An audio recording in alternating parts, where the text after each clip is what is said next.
بسم الله الرحمن الرحيم. عن أبي هريرة رضي الله تعالى عنه أن رسول الله صلى الله عليه وسلم قال: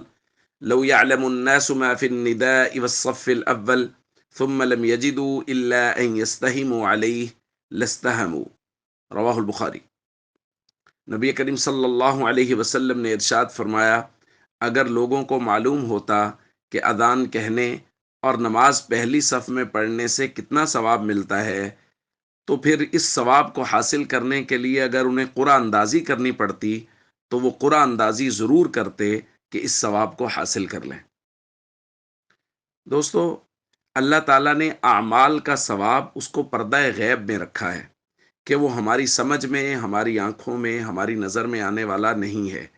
لیکن ایک مسلمان کی شان یہ ہے کہ وہ اپنے آقا و مولا جناب محمد کریم صلی اللہ علیہ وسلم کی مبارک زبان پر یقین رکھتا ہے کہ حضور جب فرما رہے ہیں کہ اس کا بہت بڑا ثواب ہے، تو مسلمان اسی یقین کے ساتھ اس عمل کو کرتا ہے۔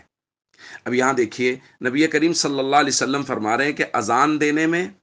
اور پہلی صف میں نماز پڑھنے میں اتنا بڑا ثواب ہے کہ اگر لوگوں کو پتہ چل جائے، غیب سے پردہ اٹھ جائے اور لوگوں کو اندازہ ہو جائے کہ یہ کتنا بڑا اجر و ثواب رکھتا ہے، تو پھر لوگ قرآن اندازی کریں، اور قرآن اندازی کر کے جس کا اذان کے لیے نام نکلے وہ اذان پڑھے، جس کا پہلی صف کے لیے نام نکلے وہ پہلی صف میں نماز پڑھے، کہ اتنا بڑا اجر ہے کہ قرآن اندازی کرنے لگ جائیں لوگ۔ تو بھائی، ہمیں نبی کریم صلی اللہ علیہ وسلم کی مبارک زبان پر یقین رکھنا چاہیے، اور ہمیں ان دونوں کاموں کی باقاعدہ کوشش کرنی چاہیے کہ ہم اذان بھی پڑھیں اور پہلی صف کا اہتمام کریں۔ السلام علیکم ورحمۃ اللہ وبرکاتہ۔